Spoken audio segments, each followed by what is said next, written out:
All right, we are up to session 3, unlocking potential with nature. See, that's positive language. I like this already. Our speaker is Laura Grubb, Sustainability and Engagement Specialist with Greenham.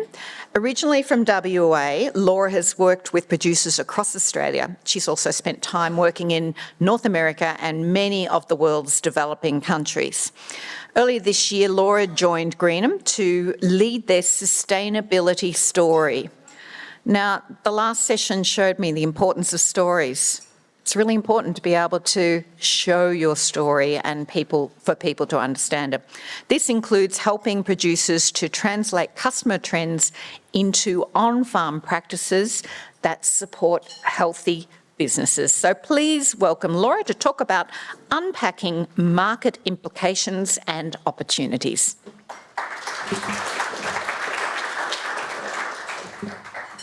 Thanks, Kerry and team. I've got a couple of elephants to address. So yes, I'm from WA, from Broome, and I've just moved down from Queensland about 8 weeks ago. So I am rugged up in 5 layers. I am freezing cold, so if I shake, it's because I'm cold, not because I'm nervous, trust me. The other one is I am wearing a mask. I have a health condition, which means I need to be really careful about getting sick. So apologies if the accessibility of my speaking is not great. Please do come up and ask me any questions afterwards, and I'll do my best to explain. So I work for Greenham. Who here knows Greenham? Oh, wow, that's way more than I thought. Awesome. So you probably know more about the company than I do. No, just kidding. How many supply to Greenham or have previously?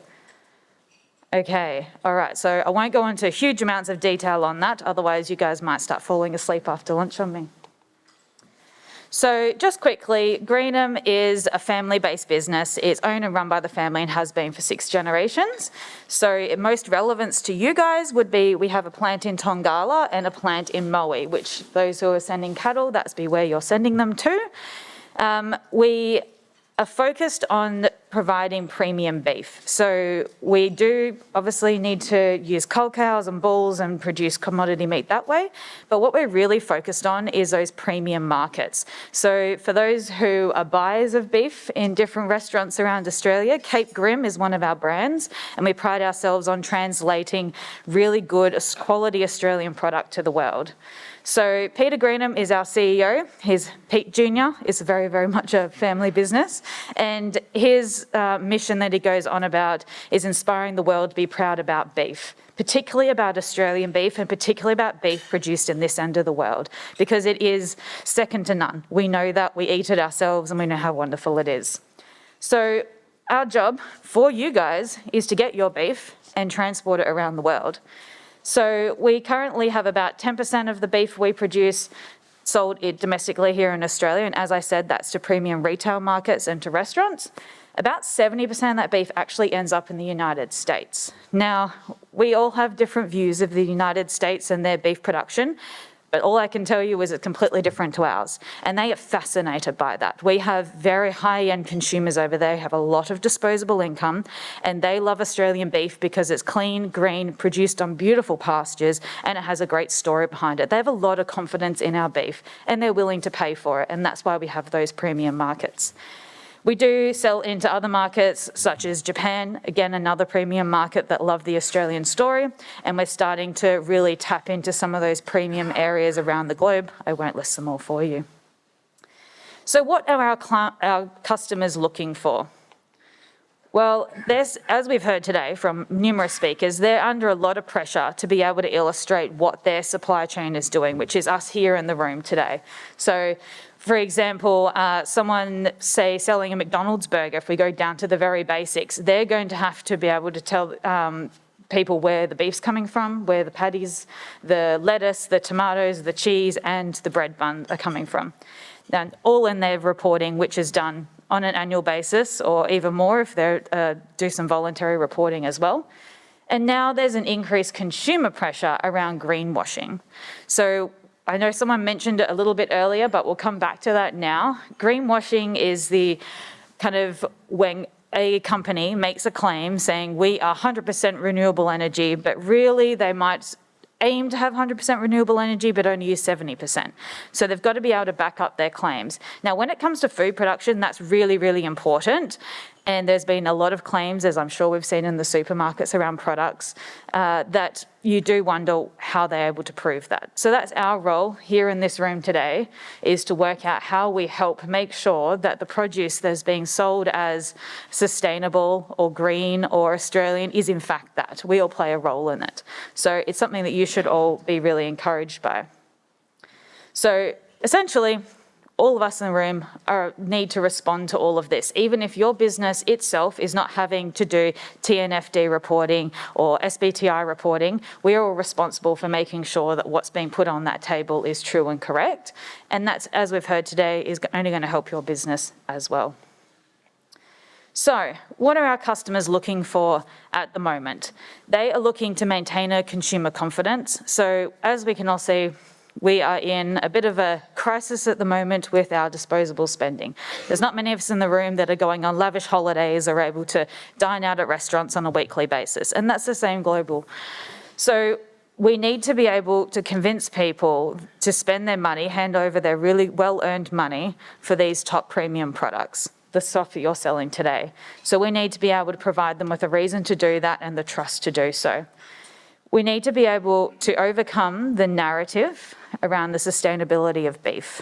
And we won't go into the debate of whether it's true or whatnot today, but that is a perception that consumers have, and that we need to be able to say, this is our product. And we're in a fantastic position here in Australia where we have got a fantastic story to tell, and we have a lot of data. As we've been shown today, we have a lot of data in behind about our current practices. We need to keep demonstrating that and providing that to them. On-pack claims that resonate with consumers. Now, this is a funny one. I'm sure you've seen in the supermarkets and in restaurants all the different names that come across those packets. We've gone from organic to clean and green to sustainable to new ones such as regenerative. But what do they mean? And we have a role in playing what that means. We've also, as a lot of the other talkers have spoken about, is about investor confidence and adherence to policy. All those TNFDs, TCFDs, SBTIs, our boards on these companies are responsible for making sure that those claims are legitimate and that data is legitimate. So we're getting a push down on a legal basis, an investor basis, not just because a consumer wants it. And we need all the, as we've heard time and time again today, the data, the record keeping, and the audits to be able to verify those claims to make sure it's true. So in this journey, Greenham have been working out how do we substantiate our claim around sustainability as a company and as our product. So about 24 months ago, we started the development of the Greenham Sustainability Standard, and I know some of you in the room have been involved in the development of this. So the Greenham Beef Sustainability Standard is about how do we quantify what's done on farm and turn that into a consumer pack claim. How do we take that, which is very difficult, right? When we all farm differently in different parts of the world, in different ways for different reasons and very justifiable reasons, and how do we put that on a pack and make that make sense to a consumer? So this is an additional add-on to a program that we already have. And the idea of that is that people or producers are comfortable with audit programs. They're comfortable with making those changes and demonstrating really good practices on farm. And then this is just the next step. So we aligned it with the Australian Beef Sustainability Standard, which I think many of you know about, as a point of reference, and aligned with a carbon neutral 2030 goal of the beef industry as well. That way enabled us to demonstrate to the customers that we are taking forward what the industry is doing and the great work and demonstrating that in terms of a particular product. So we took a little bit of a different route to this. We didn't just come up with a standard and say, good luck producers, have fun with that. We all know that's never going to work, right? So what we did is we did a lot of consultation with our customers and said, okay, what does sustainability mean to you? And then broke that down. We'll go into that a little bit in the future in this slide. And then the other part, we spent a lot of time with our producers asking, what does sustainability mean to you? What do you do on farm now? What are you planning on doing and what's feasible? Now that's pretty hard when we have a producer base of almost 10,000 producers across Australia. How do you benchmark everyone? It's really difficult. But we ended up coming together with a standard which is staged out, which I'll do a little bit later. So there's 3 tiers of this achievement, of the achievement of being in the beef sustainability standard, and that allows for this continuous improvement, which was the main theme coming out of our suppliers. Now, what we're able to sell on the pack, we're not selling the Greenham sustainability standard on the pack, you won't see that. You will see certified regenerative. That's because we didn't want to earmark that for our company only. We believe that the Australian beef industry needs to move forward and have the ability to sell product which is broader than just our company. So we worked with the likes of Osmate to develop a standard on what certified regenerative means, and that is based off not only us, but some other companies as well that did a similar process here. So when you see certified regenerative on a label, it's generally come from this process. So, why are we doing this? We had some great customers of ours we've been working with for yonks. They came to us and went, sustainability is not good enough anymore.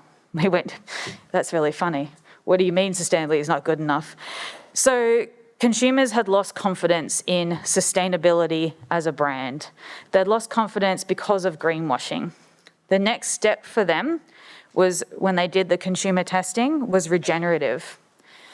It's a funny word. It's something that we're all still getting used to as an industry here. And so we actually did the exercise of working back through what is regenerative. So does anyone have any thoughts about what our dear customers thought regenerative meant? There's no wrong answers, trust me. Anyone? Do we think soil health might have come up? Healthy animals? What about happy people? Yeah, we're starting to see some of those come through. They were all mentioned, absolutely, but the main thing they wanted to see was, no matter what property these cattle were coming off, they wanted to see a producer's commitment to continuous improvement. So they understood, surprisingly to us, understood that this was a journey that we all had to go on, and we weren't going to go and pick them 10 regenerative farms, tick the box, there you go, there's your beef. They realised that that wasn't going to happen, and that really surprised us, and it actually means that we can bring our customers along on this journey, but it also means we can bring our producers along and help them be able to market their product and work out how it fits under certified regenerative. So as an example of what products are being sold as certified regenerative now, we have some bone broth and we have hot dogs. They're the 2 biggest products our customers are selling at the moment, which also surprised. We thought it would be a nice big steak in a high-end restaurant, but that doesn't reflect our customers today. So all the consumers out there don't have the money to be doing that. What they're worried about is looking after their health and feeding their family a good, nutritious product.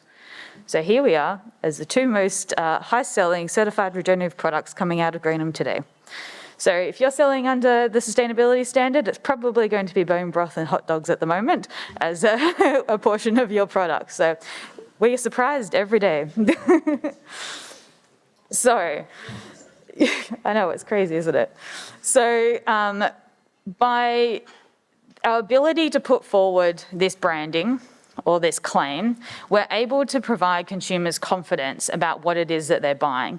So when we are talking with our customers, we provide them with lovely fact sheets and they get to talk to a bunch of our producers and all of that around our product. But what we're promising them is that our producers are prioritising soil health, you're enhancing the natural landscapes, you're supporting healthy waterways, improving climate resilience, promoting biodiversity and increasing carbon storage. I think we've talked about all of those today. So it's not false. This is true stuff that we're all sitting here grappling day in, day out how to do and how to do at scale. And what we're trying to do is take that and help tell that story for you. And that's not always easy. We are, speaking with uneducated consumers and having to go through that process, but it comes down to these principles, which are the basics of a really sound farm business. So it's really helpful. So for those techies in the room, our regenerative claim is based on the 5 principles of soil health and as a carbon underground definition behind it. So it is endorsed by Integrity Ag and Environment and by Certified Humane, which are an American body. And it does meet Osmate and USDA approval for our label use. And we are very sure as a company to make sure we're doing that because we want to make sure there is integrity behind every single claim we make. That was back. I'll figure this one out. All right, so what are we saying is sustainable? We are talking about animal welfare. So we have Certified Humane, which cover off on that, and those who are part of our Never Ever program would be familiar. It's essentially doing the right thing by your animals, look after them, make sure they're healthy, make sure they've got some pain relief, and make sure they're growing at an acceptable rate. Just the basics of farm business. Polled genetics, that's a really big thing, particularly in the US and the EU. They love polled genetics and the animal welfare around that. There's different age limits and pain relief requirements around those as well, as we're starting to see coming through via LPA. We've got economic resilience is one of our pillars. As you'll see, all 4 of these pillars, if you're familiar with the Australian Bee Sustainability Standard, that's where it comes from. Economic resilience, because you cannot have a good farm business unless it's making money. There is no way around that. So that is definitely one of our pillars, and we're making sure that producers have the ability to demonstrate that they're doing that in a sustainable way. We don't need to see your financials. I'm not interested. You do that, but just be making money and be comfortable. The third pillar, which is probably most important for today, is environmental stewardship. So it does reflect on numerous of those accounting metrics that the guys talked about this morning. So we're looking at that, not quite to that detail because that's not yet scalable for us, as we've spoken about this morning, but we are working on that. So it's taking those principles, bringing it back to a farm level, and how can you start implementing that. So this is a true example of how to take that technical work that we talked about this morning and apply it to a market system. And fourth, but definitely not last, people and community. It is important that we're looking after our staff, whether they're paid or they're our lovely dear family members who do it on the weekends. It's making sure we have good workplace health and safety, and we're looking after all of those workers as per the legal requirements. So really important, and none of this should be new to many of you. Again, for the techies in the room, I'll let you take a picture and you can read it later, but there is a whole lot of information in there that the rest of us probably don't need to be right across. But we made sure we're aligning with a lot of those frameworks we've talked today to make sure that it is providing integrity, it is measurable, and it's comparable so that producers aren't getting locked into our program. They can take those principles and use them elsewhere in other programs for different commodities, etc. So, as I mentioned, we didn't do this in isolation and then chuck it out to producers and say, good luck. What we did is come up with a basic guidance document, and then we started piloting it with our producers. So we had 21 producers who kindly, or maybe there was some arm twisting involved, but kindly came forward and decided to pilot this for us. Now, they came back with lots and lots of feedback about the viability of this, the different indicators, do they work, do they not work, what do we need to make this scalable on a farm system, etc. There was a lot of harsh feedback, there was a lot of good feedback, and then we've come out multiple versions now, which have now gone public and is available to all our producers. Part of that is providing templates, as we've seen today and heard many times. Farm records and data is essential to all of this and making sure we're doing this with integrity and can stand by our claims. So we are producing a lot of them in partnership with many of the organisations in this room, and that will continue to grow. And as more systems and software become available, we hope to roll them out as well and make them available to our producers, because the more we can do on an app or using remote sensing, the better for all of us. Save us a hell of a lot of time. And we also help support our producers through providing training opportunities with a lot of these partner organisations in the room. These were our wonderful pilot producers spread out across Victoria and Tasmania. They are fantastic, they are bold, they're involved in far more programs than just ours, and they challenge us on how far we could take the program, which was really cool. So we had beef-only enterprises as well as mixed farming. So we hope to get, a pretty good picture of what's happening out there on farm, and these standards will continue to evolve to meet that. We had small, medium and large family enterprises and properties varying in size from 200 hectares to 24,000 hectares. So there was quite a scope, quite a challenge, but it was possible.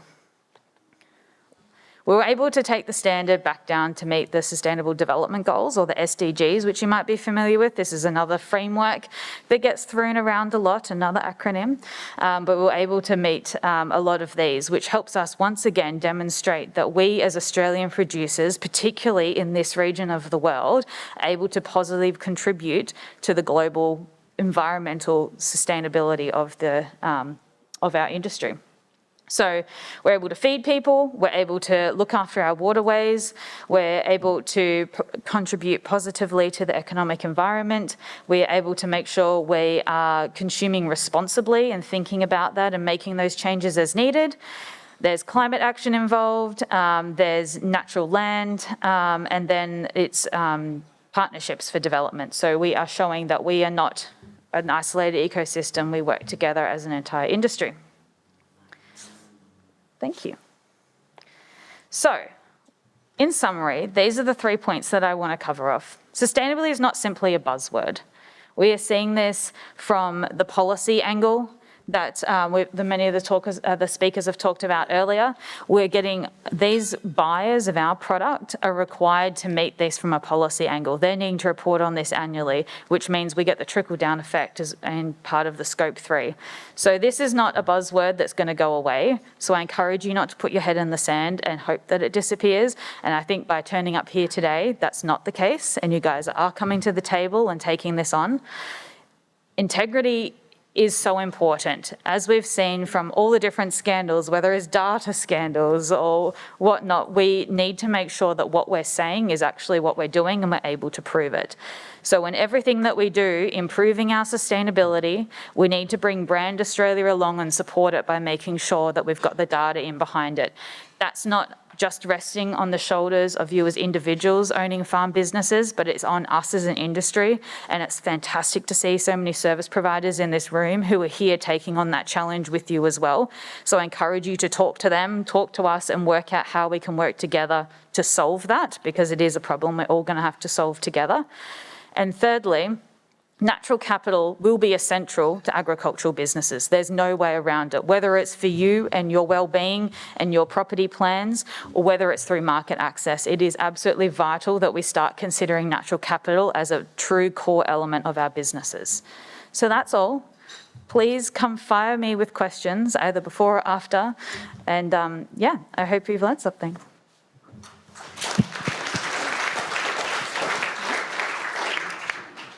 What a great talk to tie it up from supply chain and getting it out to the market perspective. So some really good messages there. Thanks, Laura. So we do have time for some questions. So we have our roving microphones, I hope, unless they're still in the lunchroom. Oh, yeah, there's one, there's two. And we've got a question up the back there. Thank you. Thanks. I was just wondering if you could talk about or elaborate on the implications of the European deforestation laws that were coming in, or regulations that were coming in, how that affects your business. I thought that question might come up, and it's a great one. I thought I'd leave it as a question rather than cover it because it's a bit more dynamic. So us as Greenhams don't currently export to the EU. That is not a major market for us, very opportunistic. So it won't impact us directly as a business. However, it impacts us as an industry. So we are heavily involved in the development of those definitions of deforestation as an industry at the moment, because we understand the trade implications of that. And in a previous life, I did trade into the EU, so I understand the real impacts that's going to have. It does have the potential, if we don't be proactive on this, to lock us out. It is a very real potential there. We are a small provider of product into the EU, and if they continue on as they are and put these elements in place that we can't meet, we could potentially be locked out. It's a true trade access issue. However, as I think was mentioned earlier by, I think it was Katie, we are working as an industry to address that. It is hard when you have such a fragmented industry, when we have a lot of small producers in different farming business styles across Australia with different pressures. It's really hard to demonstrate a universal definition of deforestation, but that's the first step that we are taking on, is what's the definition of deforestation in Australia? But it would be something, as a producer, I would keep an ear out as to what is happening, and then learn how to take stock of your own situation, because it's really important that we do that together. I believe, and I'm not from Victoria, but I believe in Victoria, deforestation is not as large of a risk as it is in other states, but it's just something to be aware of. So unless you are selling solely into an EU market, I wouldn't be alarmed, I would just be aware. We've got a question from online. So why does grass-fed attract a premium? Is it a form of greenwashing? That is a fantastic question, and I actually had a very long discussion about this on the weekend with a feedlotter, because technically when you do the accounting, green finished often has less methane emissions. So that is actually a true fact, and is discussed in the Australian Beef Sustainability Standard about that. It is not greenwashing in terms of if you are selling a grass-fed product or if you're selling a green-fed product, and that is outlined in Australia by AusMeat with actual standards required around that. We see customers like grass-fed because they like the idea of cows in a paddock. It's pretty as simple as that. They love the idea and the picture and the romance of cattle in a paddock. And for those of us who have grass-fed cattle, yeah, we can buy into that, absolutely. Whereas other people like grain-fed cattle because they love the production, they love the flavour difference and all of that. So it is definitely a customer preference. There is eating quality differences and eating flavour differences, but I wouldn't say it is greenwashing. I'd say it was just two different production systems, and as long as the way they're claiming it is correct and by the standards that we set as an industry, I think there's no problem with selling either. Right, got time for a few more questions? We've got one up there. Oh, Jim. Thanks, Laura. Really interesting. I don't know which question you asked. I've got two. I'll go with the regen one. So did you say you tested the regenerative with your clients or the customers who are buying your clients' products? And I was just wondering whether there was any pushback on the use of that of the term regenerative, particularly from your growers that Greenham's work with.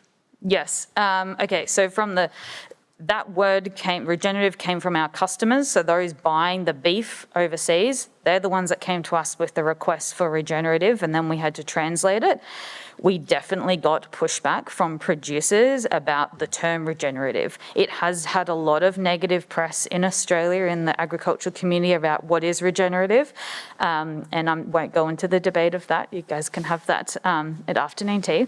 But once we break it down to how that translates into our sustainability standard, it makes sense. So whether you believe in the term regenerative or labelling that on your property or your product, that's your decision, but that actually just comes through as a PAC claim. And so what you're signing up to and participating in is a sustainability standard, and as we know, that means something different to each individual.